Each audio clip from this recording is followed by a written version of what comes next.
बुद्ध का जो फिलॉसफी है वो सबसे पहले ये कहती है कि मूर्खों से दूर रहें। मनुवाद कल्पना पर, पाखंड पर, अंधविश्वास पर, रूढ़िवादी पर जीवित है। वे लोग जिन पर सदियों से जुल्म, सितम, अन्याय, अत्याचार और शोषण किया जाता है, ऐसे लोगों के लिए बुद्ध का धर्म एक औषधि के रूप में सुझाया जा सकता है। और तथागत गौतम बुद्ध ने खुद धम्मपद में कहा है, जब कोई नवतरुण बौद्ध धर्म में आ जाता है तो इस संसार को ऐसे प्रकाशित करता है जैसे बादलों से मुक्त होकर चंद्रमा इस संसार को प्रकाश देता है।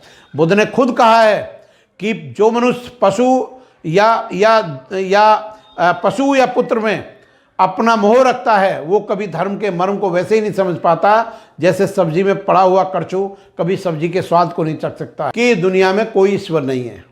बुद्ध का दूसरा दर्शन ये है कि कोई आत्मा नहीं है, कोई परमात्मा नहीं है, कोई पुनर्जन्म नहीं है। आत्मा एक शरीर से दूसरे शरीर में नहीं जाती है। और दूसरी बात यह कि कोई भी स्वर्ग नरक की परिकल्पना बुद्ध के धर्म में नहीं है। दूसरा, बुद्ध का धर्म एक वैज्ञानिक धर्म है।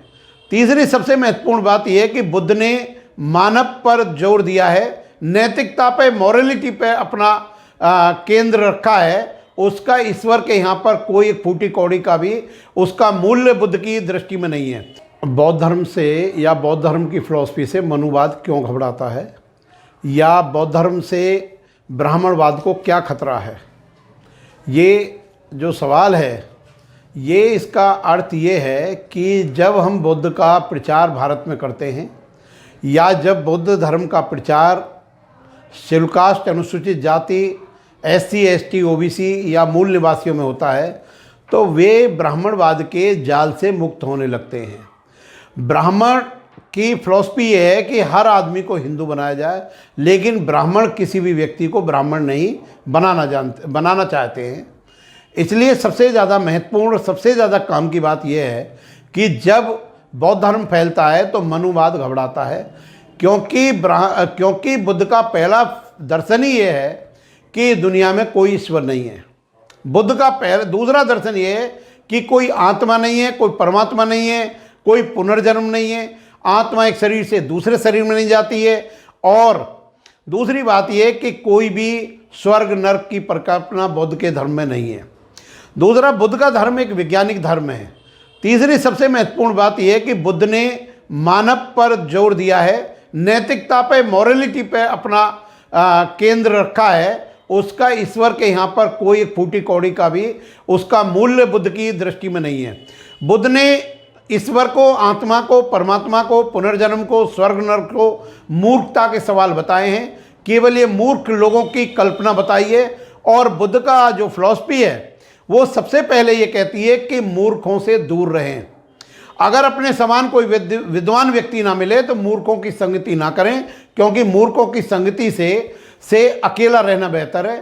तो बौद्ध धर्म का जो मेन कारण है, बौद्ध धर्म का जो मेन उद्देश्य है, बौद्ध धर्म का जो दर्शन है वो ये कहता है कि आप मूर्खों से दूर रहो, काल्पनिक चीज़ों से दूर रहो। बुद्ध कहते हैं पहले व्यक्ति हैं धर्म के इतिहास में, जो बात मोहम्मद साहब नहीं कह पाए, जो बात ईसा मसीह नहीं कह पाए, जो बात कृष्ण नहीं कह पाए, वो बुद्ध कहते हैं कि अगर किसी बात को मैं कहता हूँ तो उसे इसलिए न माने क्योंकि मैं कहता हूँ। जब तक कोई बात आपकी तर्क और बुद्धि की कसौटी पर, आपके लॉजिक और रीजन पर, तर्क और बुद्धि की कसौटी पर सही सही ना उतरती हो, उस बात को हिरगिज मत मानो, चाहे भले ही मैं कह रहा हूँ। तो बुद्ध के दर्शन ने एक ऐसे मानव की कल्पना करी है कि जो वैज्ञानिक दिमाग का व्यक्ति हो, एक ऐसे व्यक्ति की कल्पना करी है जो साइंटिफिक टेम्परामेंट का, वैज्ञानिक सोच का व्यक्ति हो। तो मनुवाद कल्पना पर, पाखंड पर, अंधविश्वास पर, रूढ़िवादी पर जीवित है। और बुद्ध वो सारी टहनियाँ काट देते हैं जिस पर पाखंड, मनुवाद या ब्राह्मणवाद टिका हुआ है। बुद्ध के यहाँ लॉजिकल चीज़ें हैं। जापान के एक मंदिर में लिखा है कि अगर मैं अपनी उंगली से तुम्हें चंद्रमा को दिखाता हूँ तो तुम चंद्रमा को देखो, मेरी उंगली को मत देखो। इसलिए बुद्ध ने कहा कि मैं मार्गदाता हूँ, मैं मोक्षदाता नहीं हूँ। मैं एक वैद्य की तरह इलाज करता हूँ, मैं उस पर व्याख्या नहीं करता। लेकिन बुद्ध ने ये बात जो जातिवाद पर को ख़त्म करने के लिए बुद्ध ने सबसे पहले कहा है, बुद्ध ने कहा है कि जिस प्रकार विभिन्न नदियाँ, विभिन्न नाले समुद्र में आकर अपने अस्तित्व को खो देते हैं, उसी प्रकार विभिन्न जाति, विभिन्न गोत्र, विभिन्न रंग के लोग बौद्ध धर्म में संघ के नाम से जाने जाते हैं, जाति के नाम से नहीं जाने जाते।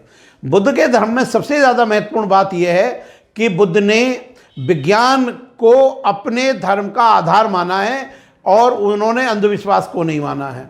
जबकि हिंदू धर्म पूरी तरह पाखंड पर, अंधविश्वास पर और गैर वैज्ञानिक बात पर टिका हुआ है। इसलिए ब्राह्मणवाद, जब भी बौद्ध धर्म की बात आती है तो बुद्धि की बात आती है, लोगों को शिक्षित करने की बात आती है, लोगों को संगठित करने की बात आती है, लोगों को संघर्ष करने की बात आती है।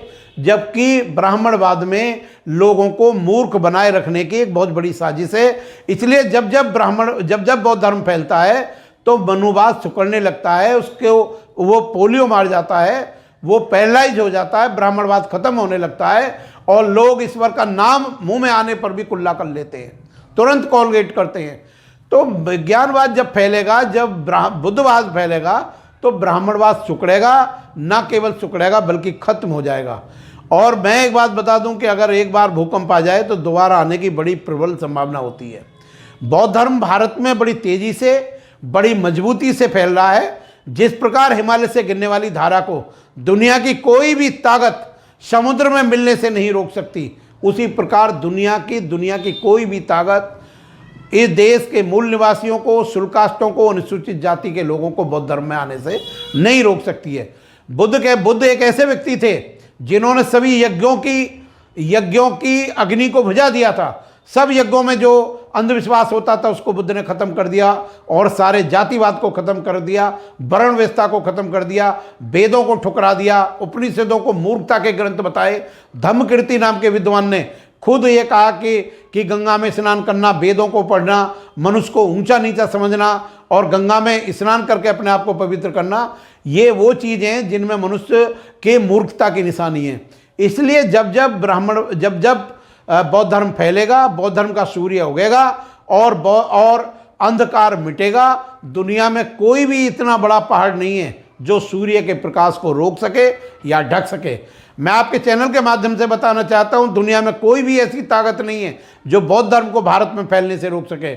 जैसे जैसे बुद्धि का विकास धीरे धीरे हो रहा है, बुद्धि का विज्ञानवाद तेजी से बढ़ रहा है, वैसे ही भारत में बौद्ध धर्म फैल रहा है। और मैं आपको बताना चाहता हूं कि बहुत जल्दी भारत बौद्ध में हो जाएगा, क्योंकि बौद्ध धर्म भारत में बड़ी मजबूती और तेजी से फैल रहा है। और सबसे इंपॉर्टेंट बात यह है कि ये वे लोग जिन पर सदियों से जुल्म, सितम, अन्याय, अत्याचार और शोषण किया जाता है, ऐसे लोगों के लिए बुद्ध का धर्म एक औषधि के रूप में सुझाया जा सकता है। और तथागत गौतम बुद्ध ने खुद धम्मपद में कहा है, जब कोई नवतरुण बौद्ध धर्म में आ जाता है तो इस संसार को ऐसे प्रकाशित करता है जैसे बादलों से मुक्त होकर चंद्रमा इस संसार को प्रकाश देता है। बुद्ध ने खुद कहा है कि जो मनुष्य पशु या पुत्र में अपना मोह रखता है, वो कभी धर्म के मर्म को वैसे ही नहीं समझ पाता जैसे सब्जी में पड़ा हुआ करछू कभी सब्जी के स्वाद को नहीं चख सकता है। तो बुद्ध के धर्म की फिलॉसफी को अगर हम एक वाक्य में कहें, सभी पापों का न करना, पुण्यों का संचय करना, मन को बस में रखना, यही बुद्ध की शिक्षा है। Thank you very much. अगर आपने अभी तक हमारा चैनल सब्सक्राइब नहीं किया है तो सब्सक्राइब करें और घंटी का बटन बिल्कुल भी दबाना ना भूलें, ताकि सभी लेटेस्ट खबरें पहुंच सकें आप पे सबसे पहले।